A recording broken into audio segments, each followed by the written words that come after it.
What do you guys want to talk about? What do you want to talk about? What do you guys want to talk about? What do you want to talk about? What do we want to talk about? What do we want to talk about? What do you guys want to talk about? Hey guys, what's up? Welcome to I think this is my first AEW review. I haven't reviewed Dynamite.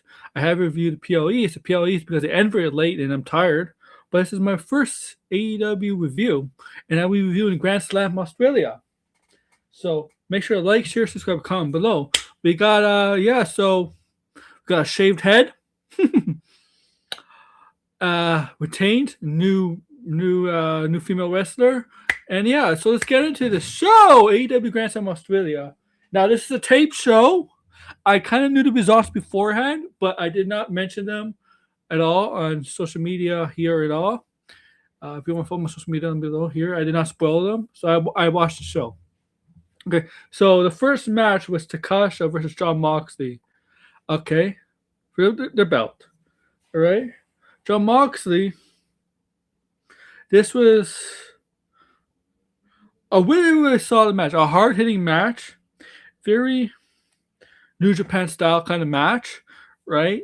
It's how they're strong style competitors, and there's a time limit on this match. And well, I don't think this is the first singles match. This match ended in a double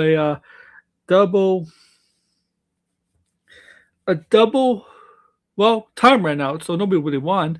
They tried at the end to clothesline of each to try to get a quick 1, 2, 3 before the time limit runs out, but no. So nobody won this match, and Jon Moxley retains his title because of that. Okay. Afterwards, Jon Moxley is frustrated. Him and Takasha get a little bit of it. The match, they did not restart the match, give him like extra 5 minutes to decide the winner. All right. Okay.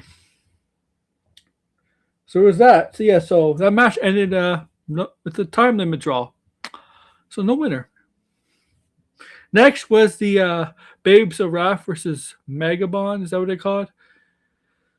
Babes of Wrath is Willow Nightingale and Hardy Cameron versus Penelope Ford and Megan Bayne, right? For the women's tag team titles, the AEW women's tag team titles.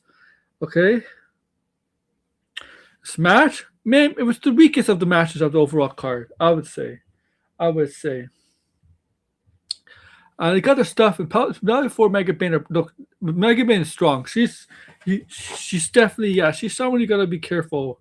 The ending in this match, I'm not gonna go much detail, but the ending of this match was Hardy Cameron won with a backslide, basically. Yeah, won with a backslide. Got the 1, 2, 3, but Babes of Wrath were not able to celebrate as they were getting attacked by Penelope Ford, and somebody else comes in, and somebody else. Lena, what's her name? Lena Frost? Is that her name? Let me just check briefly.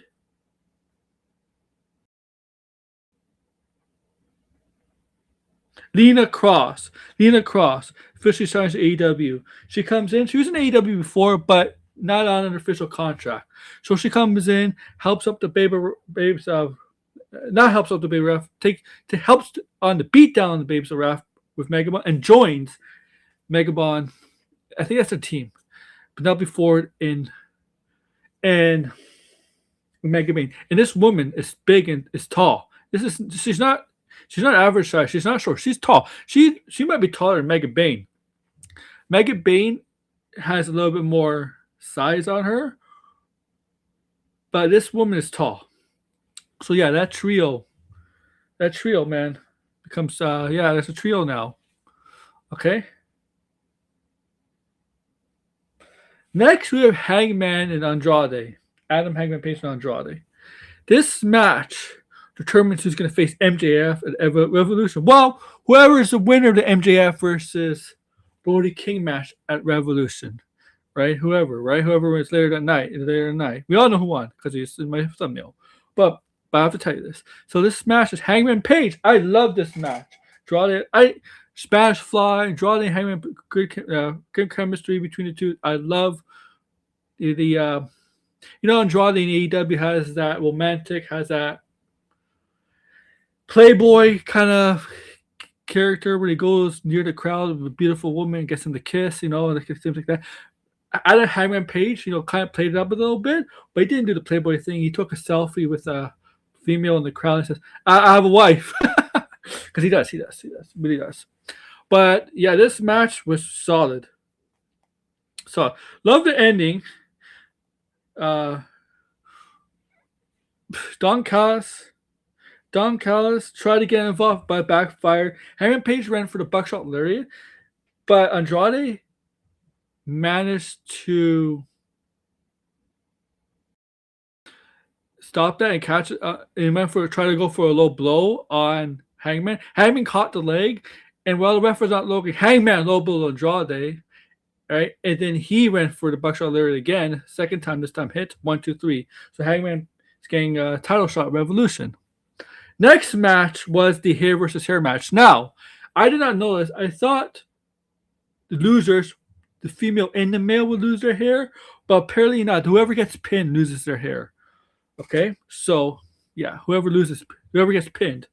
So this was Toni Storm and Orange Cassidy versus Yuta and Marina Shafir. So Tony and Orange come down the ring. Marina and Wheeler are going out of the ring through the crowd, but Tony and Orange Cassidy wait for him in the crowd. And there's this tornado tag, so there's no rules, no DQ with stuff like that. And they go in the crowd. All right, yeah. Marina and Tony go up the sections, the crowd sections. Marina took somebody's pop, Coke, beer, whatever. Took a long sip actually. This match got involved. There was some actual male and female violence here. Adam Page. Oh man, Orange Cassidy got some moves on Marina. Marina got some moves on the males, and vice versa. But this match ended with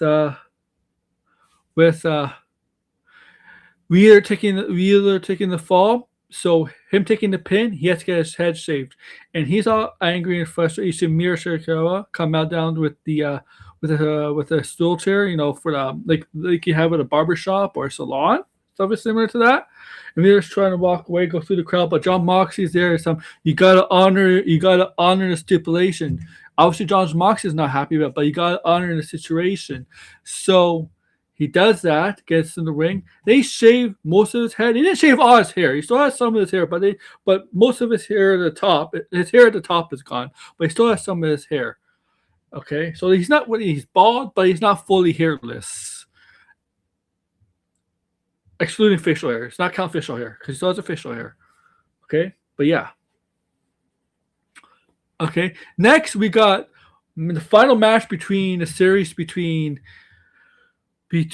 Kyle Fletcher and Mark Briscoe. So this is the 7th match because they're tied 3-3, and this is a ladder match, so they have to reach down and grab the TNT title, right? So that's exactly what happened. This match was brutal. They used ladders. They didn't move to each other on the ladders. It's a brutal match. I mean, they always have brutal matches, these two. I mean, Mark Briscoe's always been known to be in these crazy, brutal matches anyway. So, right? There was blood, things like that, but I loved it. Man, that was dangerous. I mean, dangerous spot, but it worked. It wasn't, nobody got hurt. The brainbuster off the ladder to Mark Briscoe. In the end, Kyle Fletcher pulled down the title and retains the TNT Championship. Also, he told Okada not to help, not to step in. That's what happened. Okay. Main event time. MJF versus Brody King. Now, when Brody King came out, MJF came out, they were doing the crowd introductions. There were some F ice chants. There was. I knew about this earlier because I read the spoilers. I thought for a second that they maybe piped those out because it's taped. They didn't at all. But the thing is, the crowd in Australia wasn't that loud. For some reason, it wasn't loud. It was a kind of a dead crowd until that, but then became a dead crowd. But MJF and Brody King, they killed it in this main event. They killed this main event. Brody King got some shots in, obviously. MJF got some shots. Brutal match. MJF tried to cheat, right? Bandito was there to help support Brody King. Came to help because they're tag team partners. But in the end, Brody King got power drive on the apron, and MJF gave him the his finisher, the other power driver, the rope things, and he got the 1, 2, 3. So MJF retains. Brody King put up a good fight. It was a great match, great main event. This Grand Slam Australia felt like a mini PLE pay-per-view for AEW. And then the end, as MJF couldn't celebrate much pertaining to the title because Adam Hangman's Page music hits and he's walking down with the contract, and he gets in front of MJF and signs the contract, throws it down with the pen, and he fake punches MJF, and MJF falls back like, oh, he flinched, right? And that's pretty much the end of the show. Remember, Dynamite, Omega, and Swerve. Like, share, subscribe, comment below, guys. Take care.